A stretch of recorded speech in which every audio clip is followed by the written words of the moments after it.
D'accord, ok. T'essaies de l'activer, quoi. Oui, parce qu'il nous a déjà sorti d'une rencontre avec Vera Skigall. Et pour moi, retrouver un safe place, là, il y a que ça qui pourrait fonctionner. D'accord. Vu que tu as loupé ton jet de survie, euh, je vais faire un truc. Je vais faire un truc. Si tu loupes ton jet de chance, ça va être très dramatique. Réussi. Ok, d'accord. 34 sur 57. Marcus, tu essaies d'activer donc le Tesseract et il se passe quelque chose d'assez particulier. C'est-à-dire que tu es projeté au loin, tu es, mais au lieu d'être, comment dire, au niveau de Vienne, donc dans la ville où tu te retrouves face à ce petit manoir perdu, je ne sais où tu vois ces espèces de sculptures le long de l'escalier, quoi. C'est un lieu où on a déjà été. Pas du tout, tu connais pas. Et le style est autrichien. Ouais, c'est néo-gothique. Tu sais, c'est un peu comme si Château Fort qu'on faisait Paul Riche à la fin du 19e siècle, quoi. Ok. Il est quelle heure de la journée? Bonne question. Ta J'ai montre, regardé le ciel. ta montre J'ai regardé. s'est arrêtée. Même la montre à gousset. Ouais, même la montre de gousset. Tu, tu regardes, tu regardes donc tes mains, tu regardes ta montre et tu te rends compte Et, laisse-moi finir s'il te plaît. ouais. Et tu te rends compte que tu n'as plus le Tesseract avec toi.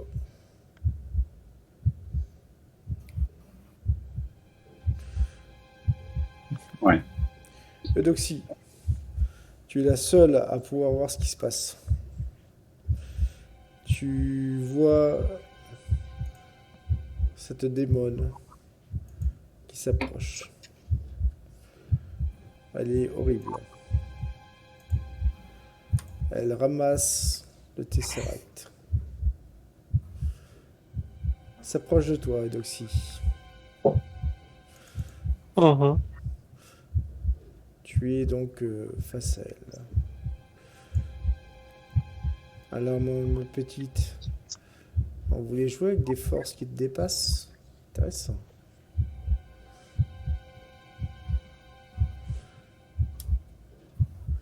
Elle commence à Ouais. mettre sa main au niveau de ta chevelure.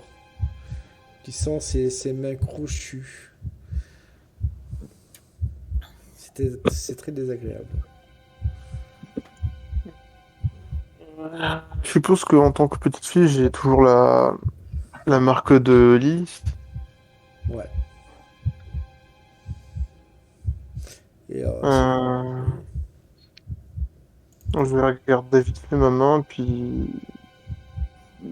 puis au final, je me dis, non, c'est pas une bonne idée. Faut que je trouve un autre moyen. Comment je peux faire? Et je m'embrouille tout seul parce que je trouve pas. fais-moi un jet d'intelligence.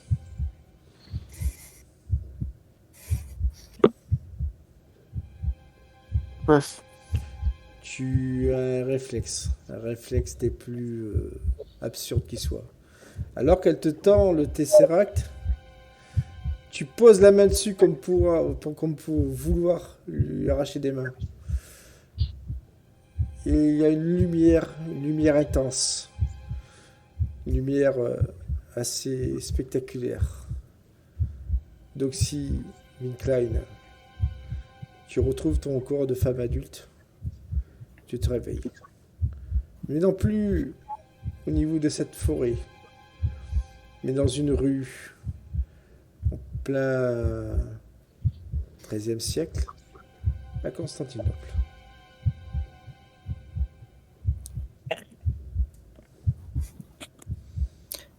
Désolé de t'interrompre, Savino, mais j'aurais une idée avec Ivan qui pourrait être essayée si tu l'approuves. Oui. La créature dans l'autre multiverse qui a pompé de mon âme, elle doit avoir encore de mon âme. Ça veut dire que techniquement je peux la ressentir. Mais étant conscient, je peux avoir une chance de ressentir et essayer d'avoir une interaction. Tu peux, c'est légitime. Voilà. Du coup, alors que j'ai sombré dans la conscience, dans un élan de désespoir, je ressens une grande partie de ma force vitale provenant de cet autre multiverse, et moi qui étais toujours en réflexion juste avant, j'ai l'éclair de génie et j'essaye de rentrer en communication avec cet être tout-puissant que nous avions rencontré avec Klaus et William Wilson la dernière fois. D'accord. Tu es donc dans cet univers, on va dire, alternatif. Et tu vois cette espèce d'escalier qui mène à une sorte d'arche, presque d'arc de triomphe, une sorte d'arche, quoi. Et tu vois donc des arbres morts tout autour de toi, quoi. Tu gravis les escaliers non sans encombre.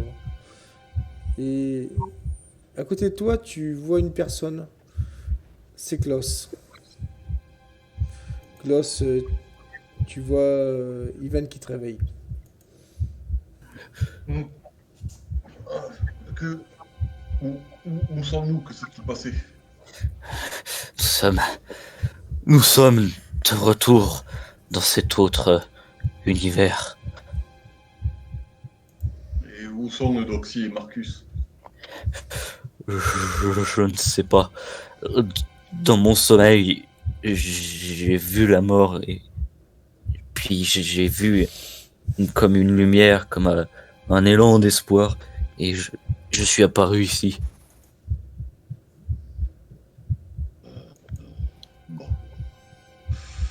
Bon, ben je regarde autour de moi. Qu'est-ce que je vois? Tu vois donc chez lui cette forêt morte, ces escaliers. Et au centre, après cette arche, tu vois une sorte de table en pierre assez grande. Elle est couverte de lierre et d'inscriptions écrites en écriture en vieil allemand. Par chance, tu sais lire cette langue. Et donc je dégage les plantes, je dégage les plantes et j'essaie de voir ce que c'est. D'accord. C'est le livre. Ok, d'accord.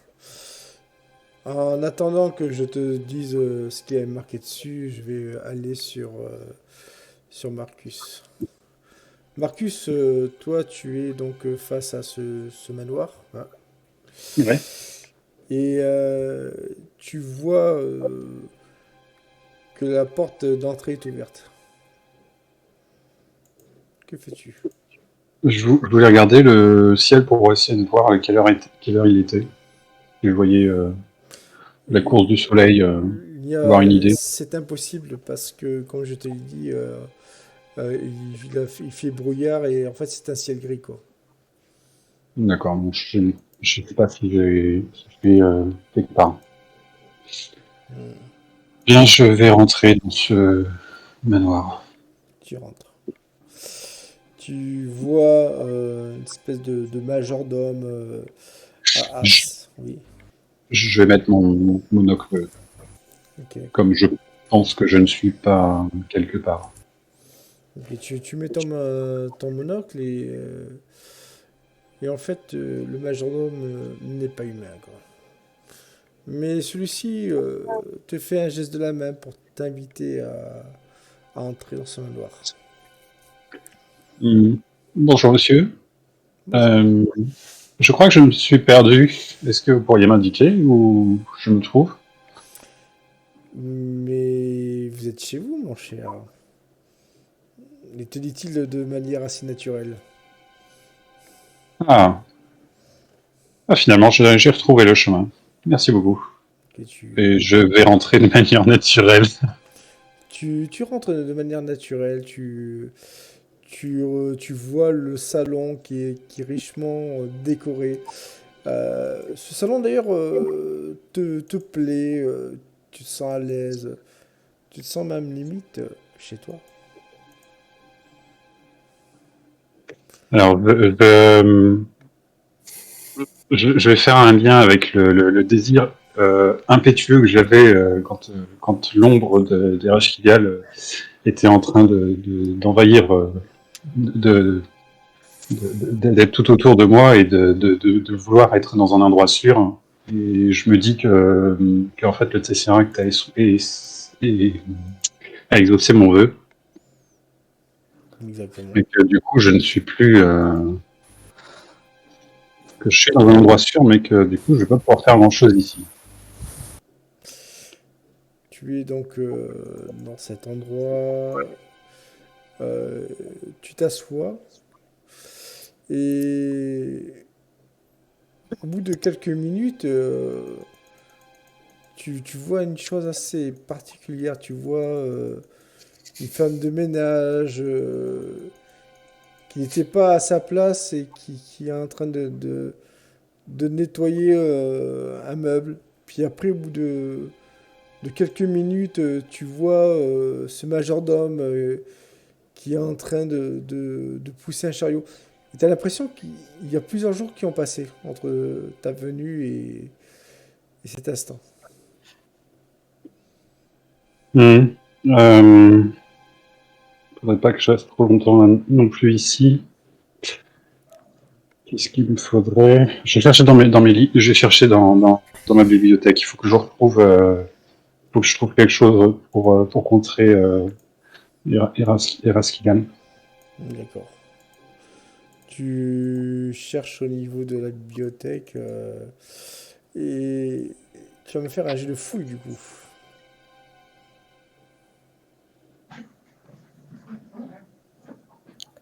J'ai de fouilles. Hein. Ouais.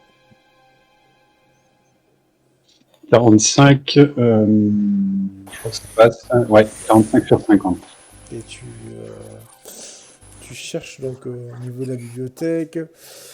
Et c'est assez amusant parce que tu tombes sur des anciens manuscrits de l'ordre de Malte. Dans les tout premiers tomes débutent en l'an 1268.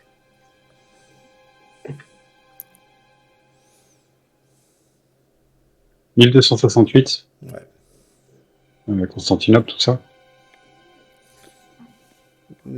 Tu commences à ouvrir donc les premières pages et tu comprends qu'il s'agit du journal peut-être de ton ancêtre, quoi, Zygmunt Offenbach. Celui-ci fait mention de son retour de Constantinople avec une femme qui l'a suivi. Fais-moi un autre jet de fouille. Est-ce qu'il y a une illustration de la femme? Hein. Tout à fait. Est-ce qu'il est mentionné que c'est une princesse? Pour l'instant, il parle juste d'une fugitive. Effectivement. Et l'illustration correspond au visage de Noxy. On va dire, il y a des ressemblances, mais c'est assez différent quand même. Une réussite majeure sur le deuxième. Ok, d'accord. Euh, alors, de ce que tu vois, c'est euh, alors que à un moment, tu t'étais intéressé aux recherches du professeur Klinsmann. Il s'agit de la princesse Eudoxie, paléologue, la fille de l'empereur Michel VIII.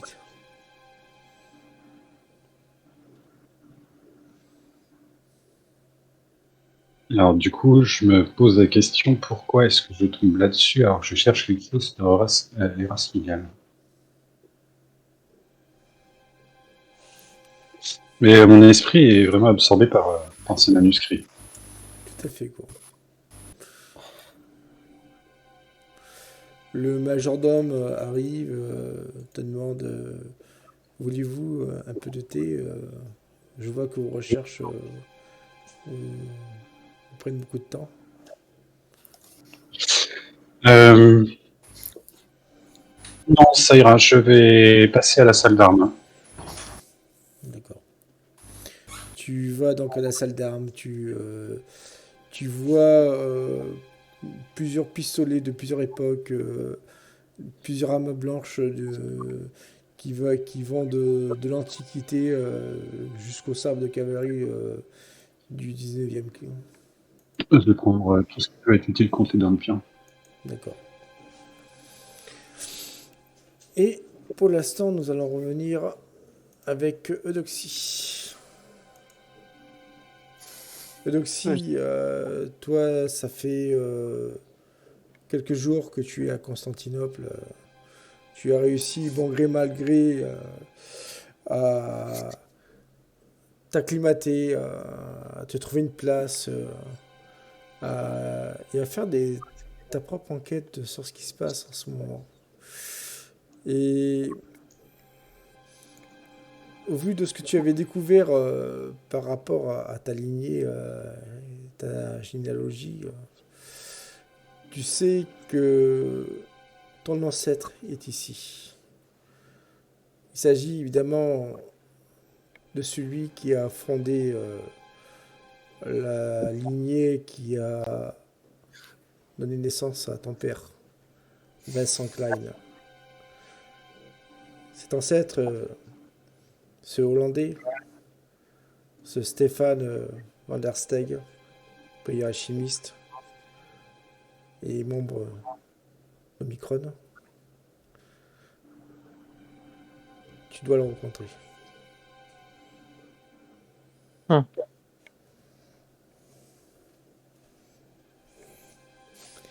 Mais autre chose, tu dois aider l'ancêtre pas de Klaus, de Marcus. Car tu sais qu'il y a une cabale qui est, comment dire, qui a son encontre. Et évidemment, tu vois deux cavaliers essayer de franchir les portes de Constantinople. Tu vois les herses se fermer. Que fais-tu? Euh, Je vais essayer de m'approcher pour en savoir plus sur la situation. Ok. Fais-moi un jet de perception.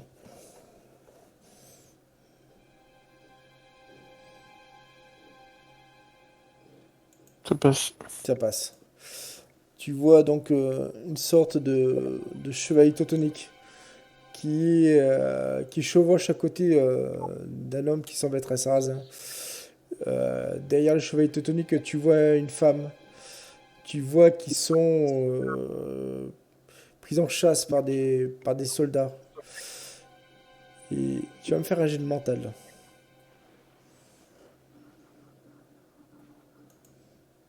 Ça passe. Tu sens un lien très fort avec cette femme, quoi. Tu ne saurais dire pourquoi, mais tout ton être te pousse à vouloir l'aider, quoi. Il y a un homme qui est au niveau de la herse, tu vois, qui est à côté d'une roue qui contrôle la herse. Il te tourne le dos. Que fais-tu? Donc là, ils ont ouvert. Ils sont en train Ils vont d'essayer de ouvrir la fermer, quoi. d'affermer. Ok. Euh...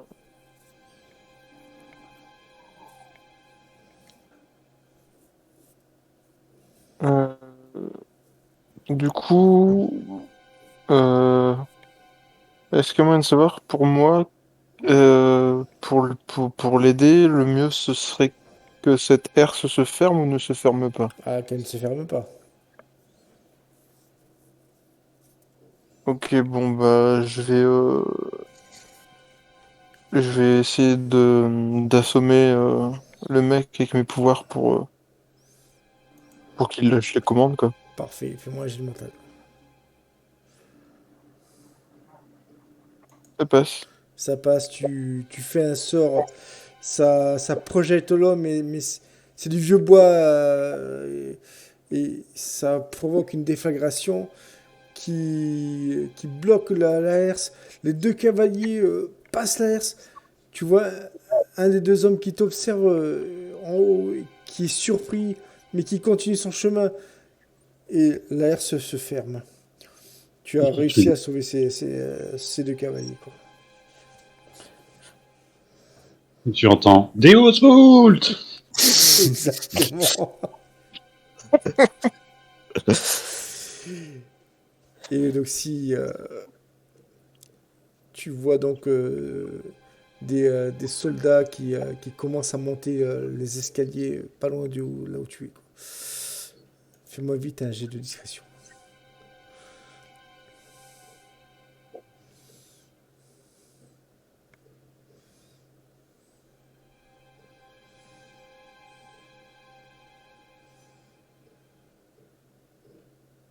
Ok, d'accord. Ça passe. Ah, ça passe pas. Ça Non, passe j'ai pas. 27. Ah merde. J'ai 27. Ouais. Donc tu es donc en face face à ces hommes, l'épée à la main, qui sont prêts à te charger. Que fais-tu? Euh, donc, du coup, moi, je suis un peu sur les remparts, c'est ça? Hmm. Ou je suis plus bas? Non, en fait, tu vois, tu as des remparts et Mhm. tu as une espèce d'étage entre les remparts et le bas de la herse. Tu vois, c'est une espèce d'escalier qui monte à l'intérieur. Et ça fait comme une sorte de pièce entre, tu vois, et en fait, eux, ils ont monté les escaliers, donc tu es dans cette pièce avec eux, quoi. Tu sais, Il c'est y a une autre issue? un peu comme le système de l'Arc de Triomphe, tu peux rentrer dedans, quoi. Ouais. Il y a une autre issue? Ouais, il y a une issue, mais il faut que tu rebrousses le chemin par l'autre côté, quoi. Hmm. Bah, ouais, je vais faire ça. D'accord. Puis moi, juste un jet d'endurance et après, je vais passer avec Klaus et Ivan, quoi.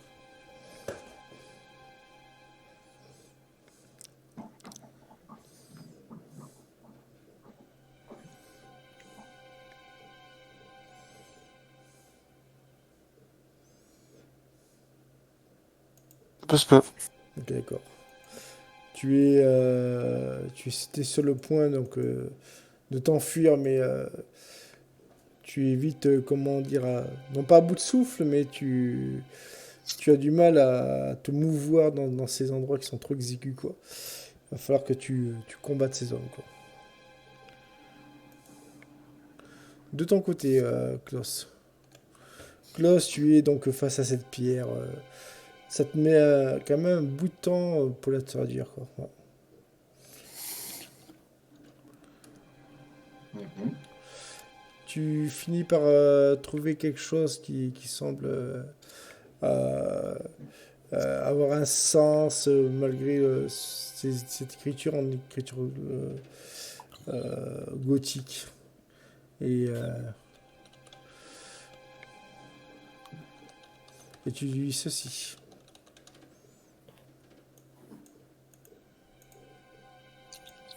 Je te passe un message privé.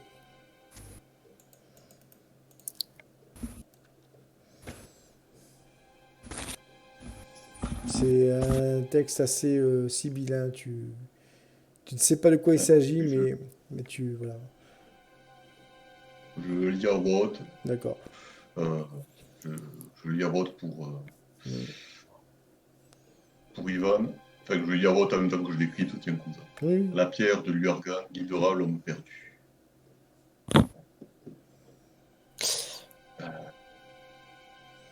Euh, Ça vous dit quelque chose, ce nom là de Luargan?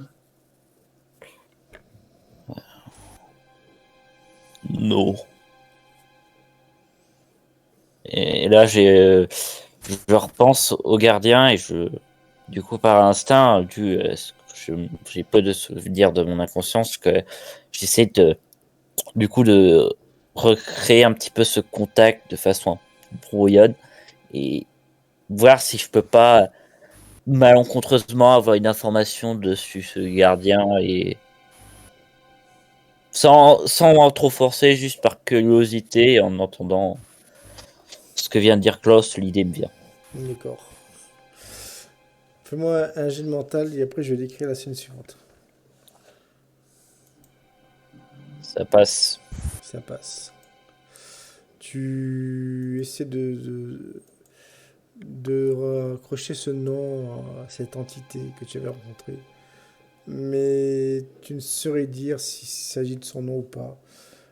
Et quelque chose en toi qui te pousse à penser qu'il s'agit de quelque chose de différent, quoi. Pendant ce temps-là, le camion continue à rouler.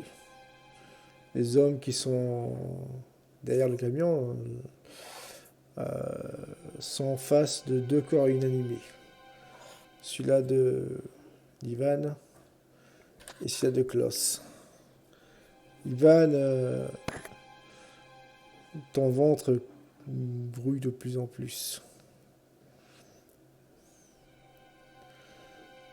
Nous allons retrouver Marcus.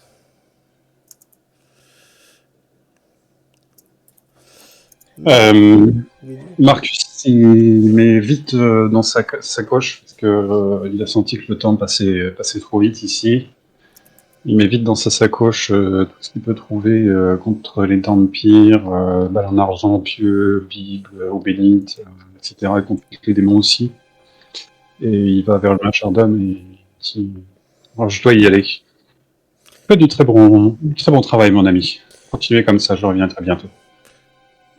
Moi, tu étais sur le point de dire ça. Ta bouche dit quelque chose de différent. Tu t'entends dire oui, je reprendrai bien un thé, tu te rassois.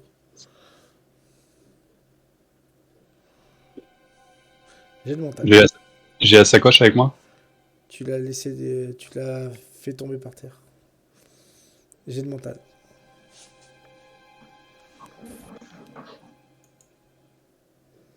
« 119, c'est un échec. Ok, d'accord. Une semaine est passée. Marcus, tu te sens de plus en plus chez toi, quoi. Ça fait une semaine que tu as commencé à peindre un tableau. Tableau qui représente une sorte de paysage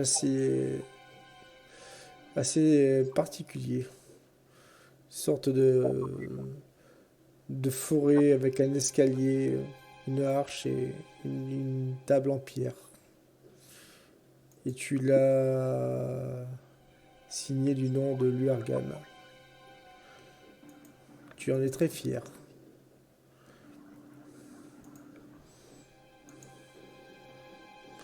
Le téléphone sonne.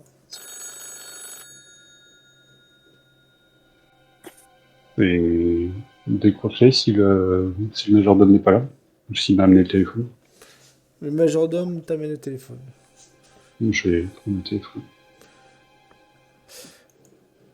Une personne t'appelle. Ah, bonjour monsieur. Bonjour. J'espère que vous n'avez pas oublié notre rendez-vous d'aujourd'hui. C'est- Vous êtes arrivé? tu entends une voix de femme qui t'appelle. Oui, Katia Wissenschaft, nous avons eu rendez-vous aujourd'hui. J'espère que vous n'avez pas oublié. Monsieur Connery. Non, non, du tout. J'étais en train de me préparer. Je vais regarder dans mon agenda. Katia Wissenschaft. Wissenschaft. Wissenschaft, ça me dit quelque chose, non? Ouais, ça te dit quelque chose.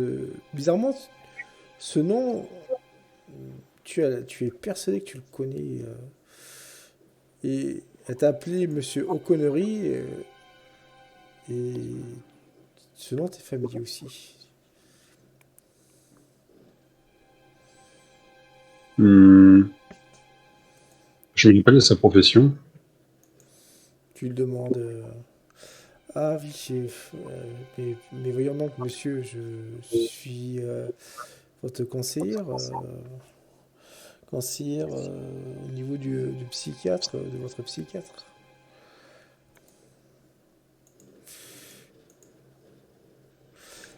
Très bien, je me mets en route. Je serai là dans un instant. J'ai l'intelligence.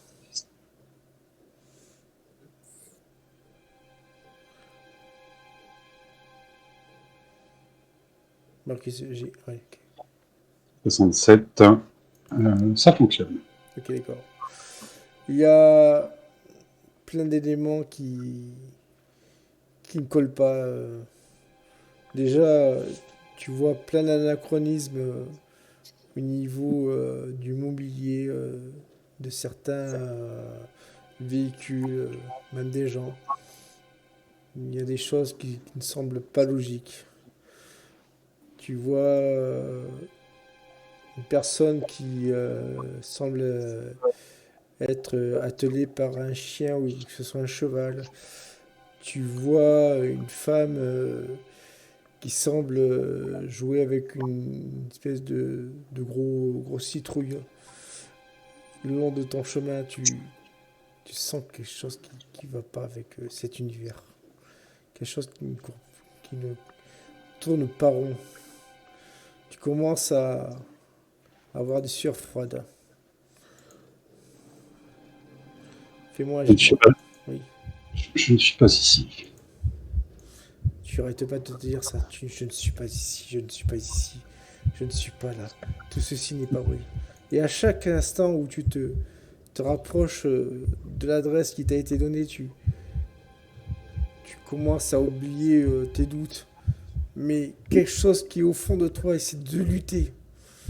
Fais-moi un dernier jet de survie.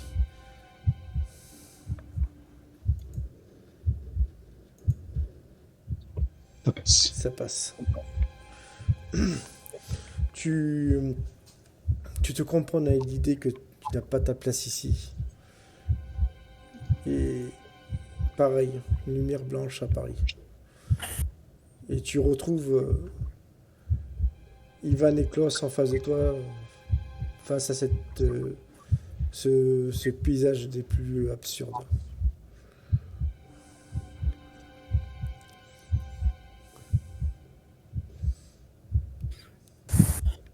Bon, on est où là? On est dans le camion? Non, vous êtes dans la forêt qui était décrite par ton tableau. Ah.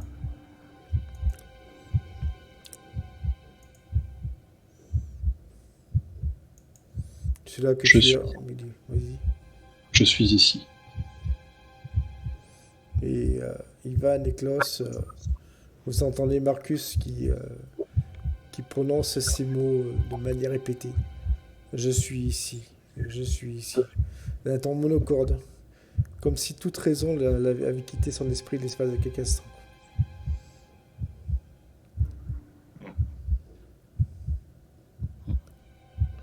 Que faites-vous, monsieur? Moi, de mon côté, j'ai toujours les vers à l'intérieur de mon ventre. Non, mais là, tu n'es pas dans le camion pour l'instant. Ah, d'accord. Moi, je remarque Marcus, effectivement, mais je n'en prends pas compte pour l'instant parce que il m'a l'air dans un état en plutôt correct et je regarde autour prudemment tout en me rappelant petit à petit de mon inconscience et du coup j'essaye de rechercher à nouveau cette entité. J'ai l'impression que je me sens happé vers elle, comme guidé, comme si cette entité était mon seul point d'accroche actuel. D'accord. Klaus, que fais-tu de ton côté? Je m'approche de Marcus. Marcus? Klaus? Je crois que nous avions été momentanément séparés. Oui, Est-ce ça que- m'a paru une éternité. Vous pouvez me faire un petit point de la situation? Un point. Euh, regarde, on est bien toujours dans la même forêt morte là, Ouais, Savignon. oui. Eh bien, le petit point, venez voir. Je lui montre la table. Je lui suis. Ce texte, la pierre de Lurgan guidera l'homme perdu. Lurgan, ça vous dit quelque chose? On n'a pas un truc dans votre poche qui pourrait nous aider. D'ailleurs, moi aussi, je fouille mes poches au cas où il y aurait un truc qui sera apparu magiquement. Marcus, fais-moi un jet d'intelligence.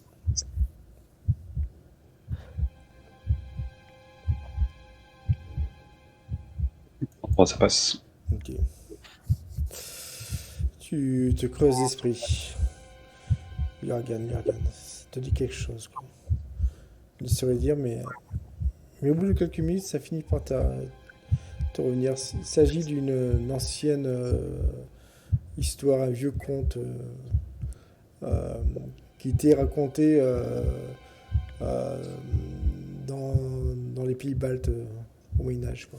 Il s'agit d'un monde imaginaire et dans lequel serait enfoui plein de trésors.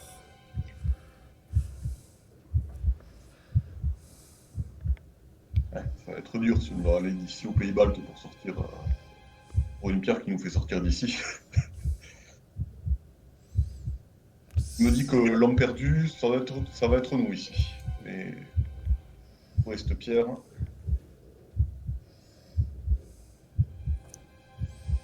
Mais nous sommes nouveaux juste. Donc, à la question de Marcus, je me tourne vers lui et je ne suis pas vraiment sûr, mais je pense que nous sommes dans un autre univers dans lequel Klaus et moi, nous nous sommes déjà retrouvés, égarés.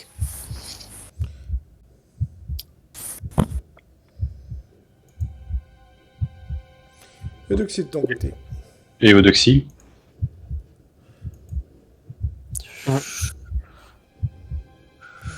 Eudoxie de Je ton reste, côté. je reste muet à la question de Marcus. D'accord. De ton côté, Eudoxie. Ça fait 3 semaines que tu es à Constantinople. Pendant ce temps, tu as rencontré 2 hommes. Le premier s'appelle Melchizedek,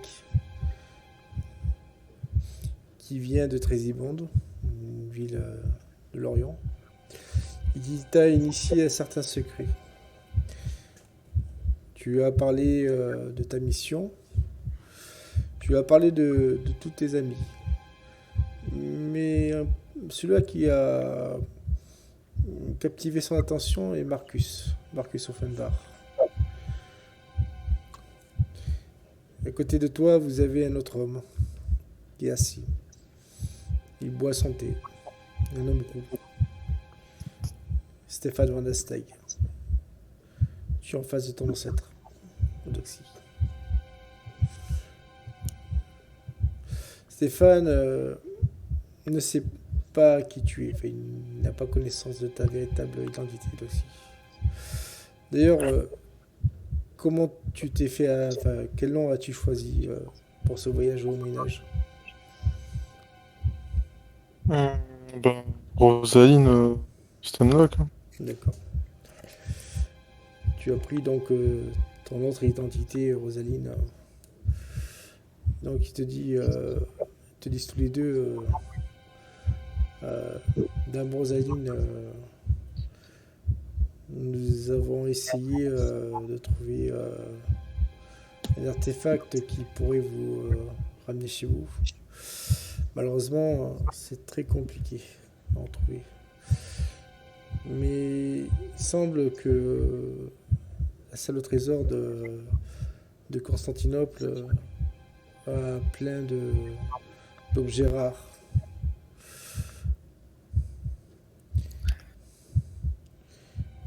Et au bout de plusieurs heures de délibération, on finissait par entrer en contact avec un certain Xenophios, qui est une sorte de garde corrompu. Celui-ci vous fait rentrer donc dans cette salle au trésor. Et tu tombes sur une sorte de pierre verdâtre. Tu finis par la prendre dans les mains et tu te retrouves nez à nez face à tes compagnons, Marcus, Ivan, Klaus et... Oui, voilà.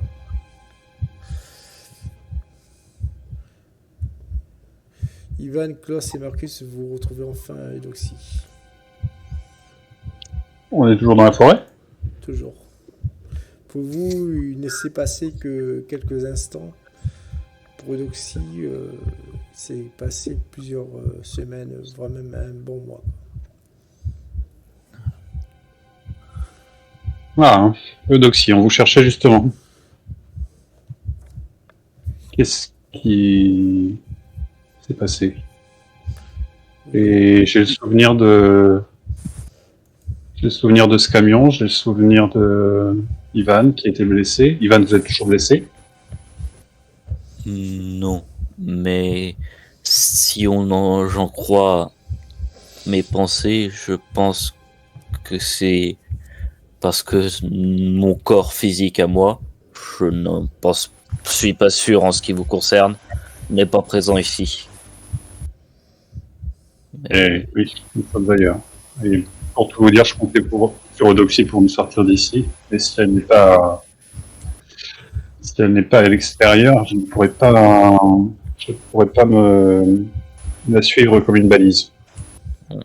Mais quand Marcus dit ça, j'ai le regard qui va sur Eudoxie, je remarque cette pierre verte qu'elle tient. D'accord.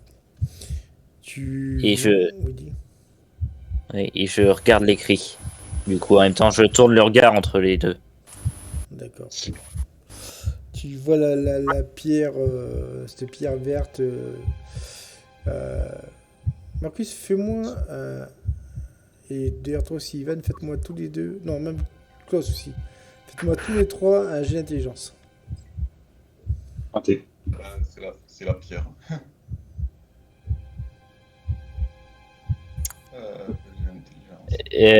J'ai pas un bonus parce que j'ai proposé l'idée ou pas? Réussi. De toute façon, il a fait une réussite majeure. Oui.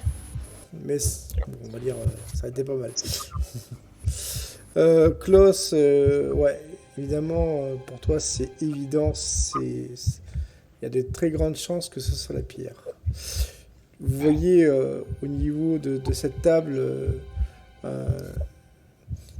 un endroit où on peut enchasser cette pierre, quoi. Que faites-vous? Bon, bah écoute, je prends la pierre et je la mets sur la table. Là où il faut l'enchasser. D'accord. Donc si tu vois Klaus qui enchasse cette pierre de manière naturelle, fais-moi un jet de perception. De manière. Naturelle. C'est-à-dire que tu la poses... bref, voilà, sans te poser de questions. Oh, ben je pense que c'est ça qui va me montrer permettre de sortir. Ouais, ça passe. Ok, d'accord. Donc si tu vois donc Klaus qui met cette pierre, la pierre donc qui retrouve peut-être sa place originale, on ne sait pas. Mais tu vois toutes les inscriptions gothiques qui étaient autour de cette table qui commencent à s'allumer, à devenir phosphorescentes. Et vous entendez des craquements partout de ça. Vous voyez le ciel qui se fend en plusieurs parties. Faites-moi tous un jet de survie.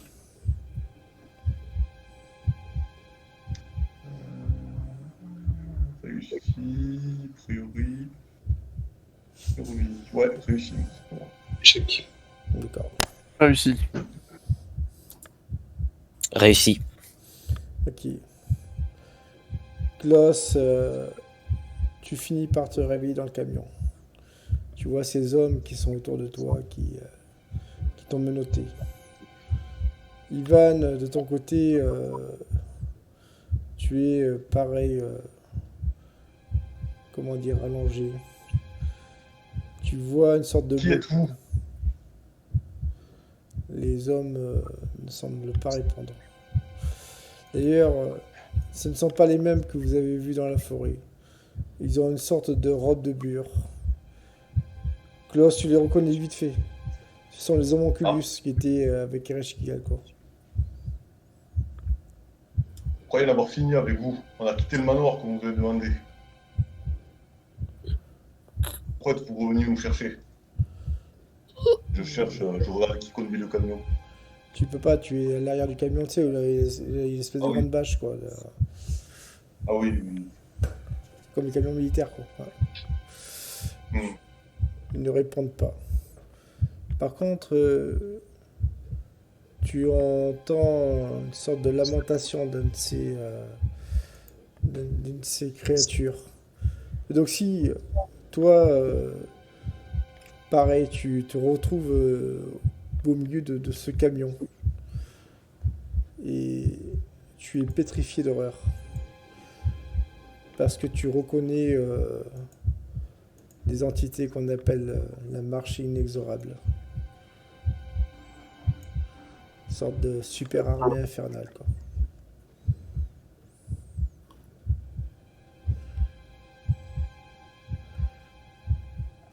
De ton côté. Ok. De ton côté. J'arrive à parler ou pas? Pardon? Dis?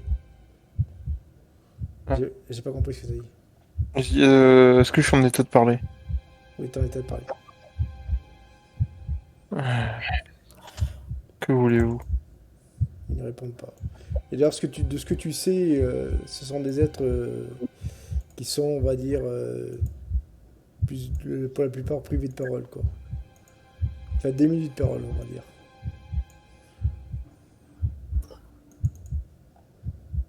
Ils sont là, ils sont... Sauf ceux qu'on appelle les sombres poètes. Et tu sais que dès que ceux-ci gémissent ou émettent des cris, il y a de très grandes chances que les pires malédictions puissent vous être données. Enfin, vous recevez les pires malédictions qui soient.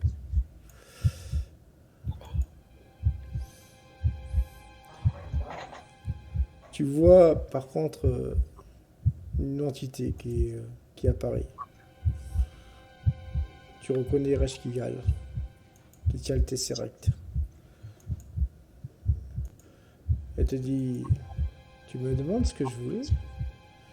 Eh bien c'est simple, j'ai récupéré mon Tesseract. Celui-là même que ton ami Marcus avait dérobé. Mais ne t'inquiète pas, je me suis occupé de lui.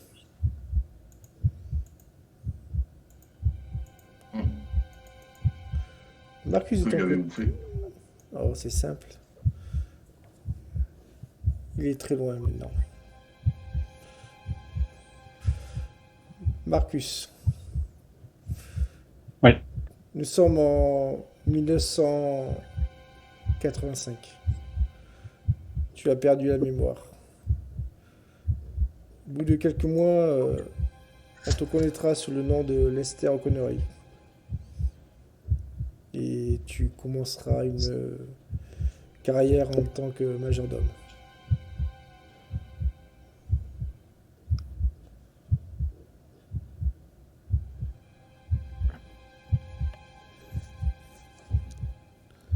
Tu es perdu. Mais quelques bribes d'un certain passé te reviennent de temps en temps. Ce que tu attribues à des rêves. Jusqu'au jour où un jour tu découvriras et rencontreras ton destin lors d'une convention à la mémoire de Lovecraft. La boucle étant bouclée.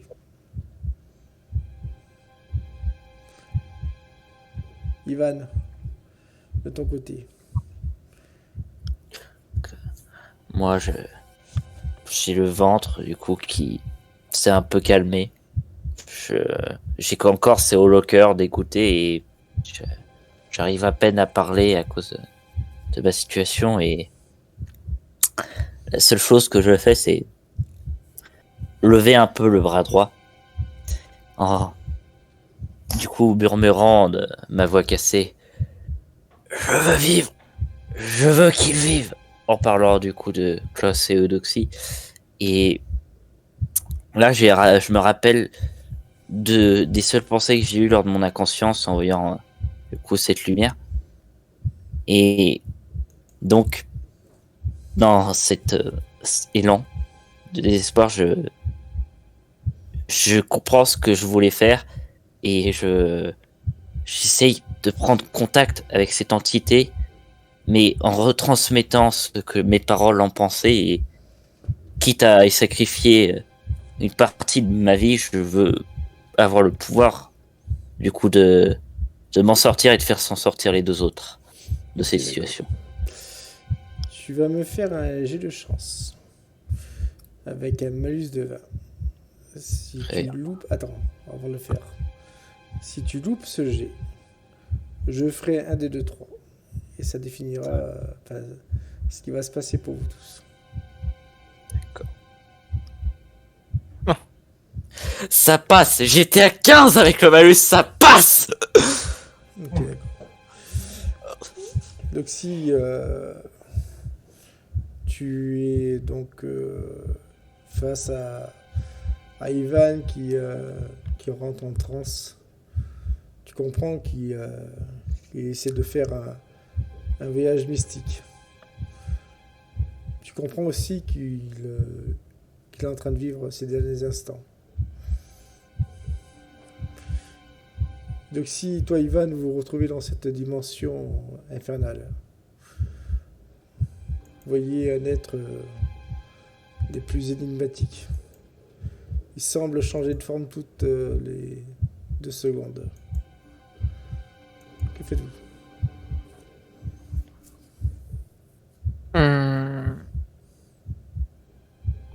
Je vais essayer de me concentrer pour étudier la situation et voir ce que je peux faire. D'accord. Donc si tu vois cette entité, vas-y, fais ton jet. D'accord. 89. Au revoir. Ok.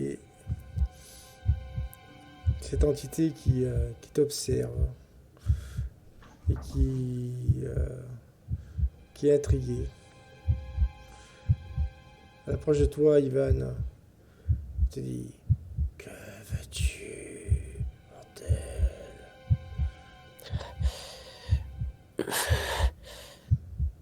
Je veux la force de vivre. Au moins, au moins le temps d'accomplir mon objectif et de sauver mes compagnons de route. J'ai pas envie de perdre quelqu'un d'autre.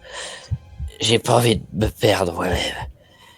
Je veux survivre pour combattre un jour, 2 jours, plusieurs de plus. Il y a un prix à payer à tout ça.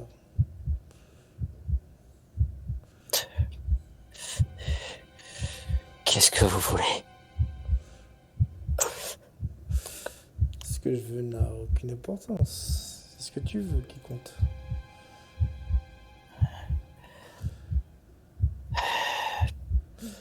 Et donc si, vite, j'ai l'intelligence.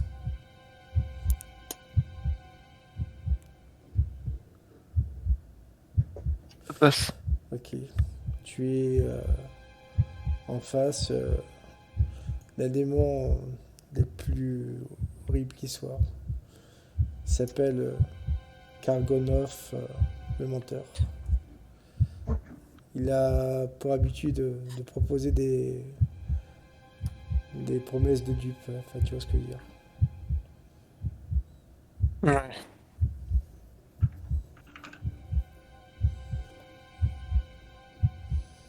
Et ne, ne concluez aucun marche avec lui.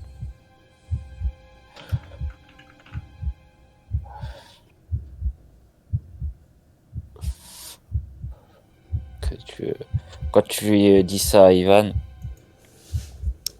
ses yeux commencent à pleurer alors que il sent toujours ses mouvements dans le ventre légers. Et tu vois qu'il semble comme abandonner tout.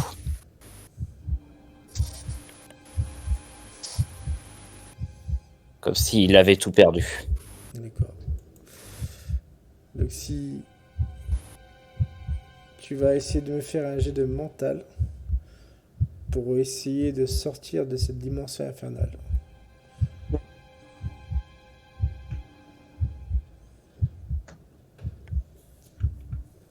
Passe. Ok, d'accord. Tu te réveilles dans ce camion. Tu es assise. Tu es toute seule dans ce camion maintenant. Tu ne vois plus ni Ivan, ni Klaus, ni les hommes qui étaient à l'intérieur, et encore moins Erashkigal. Que fais-tu?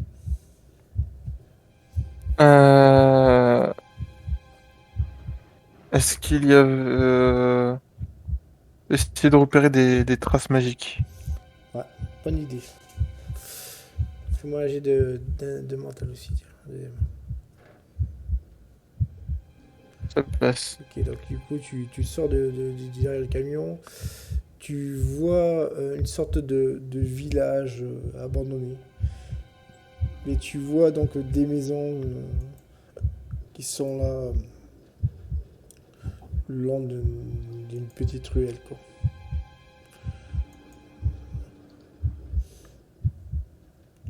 Tu descends, tu commences à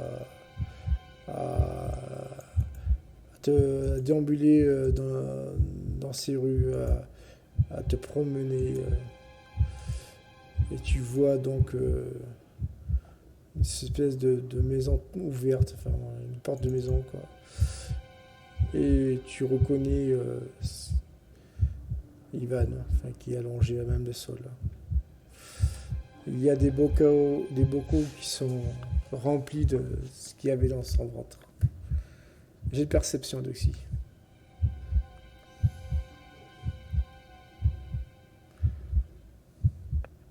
Ça passe. Ok. Tu t'approches et tu vois dans ces bocaux, au-dessus de ces bocaux, excuse-moi, une sorte d'inscription qui est marquée griffonnée. Il y a marqué Nar Paris pour Paris. Tu vois des camions avec plein de cartons. Tu ouvres ces cartons et ils sont remplis de ces insectes. Tu vois des espèces de cuves noirâtres. Et surtout, tu tombes sur des dossiers où il est fait mention d'une expérience qui va se faire à Paris bientôt. Tu tombes sur des noms. Un certain Honoré Philibert Duhamel, un Clarence d'Auberville et un Julien Lafitte qui sont soulignés. Tu ne sais pas de quoi il s'agit, mais tu te dis que tu trouveras peut-être la solution à Paris.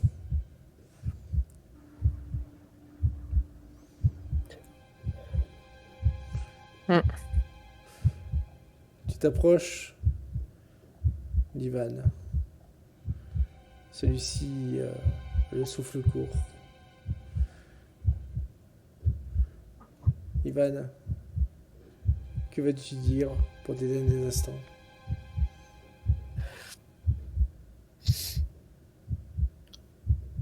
J'ai échoué.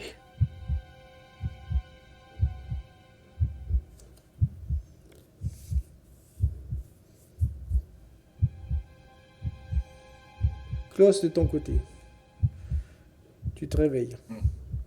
Tu es à ton bureau de professeur d'université.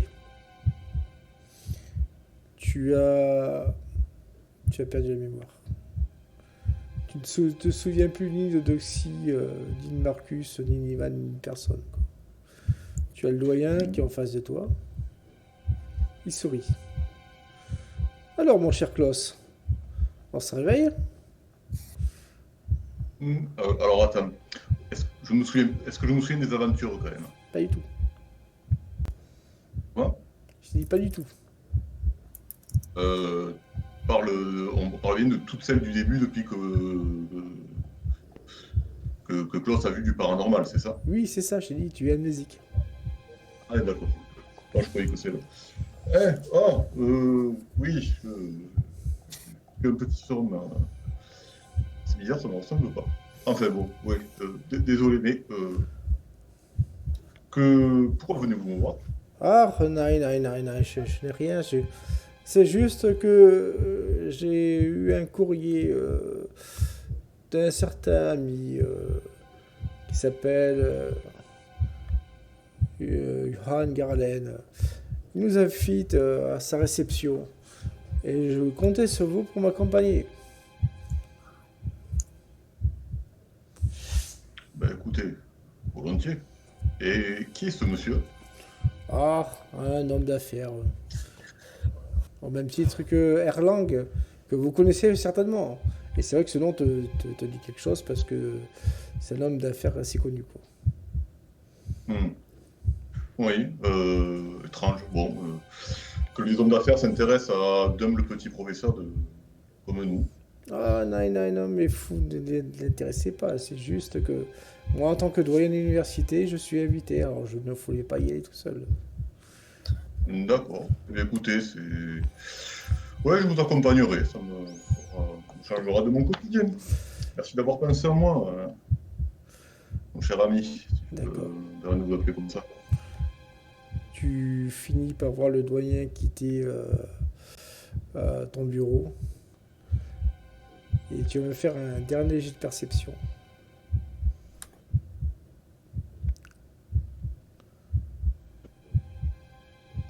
Et c'est réussi. Tu vois une femme de ménage qui promène son chariot. Elle a son balai, son seau et tout ça, quoi. L'espace d'un instant, tu aurais cru voir quelque chose d'assez inhabituel, mais qui te fait sursauter. T'avais presque l'impression d'avoir vu ses yeux devenir noirs, mais tu prends cela pour un coup de stress ou de fatigue. C'est ainsi que se termine cette campagne de la valse infernale et que débutera bientôt la campagne qui se passera à Paris. Papa. Fin de la session. Eh bien, j'ai vu tout le monde. J'ai Yes.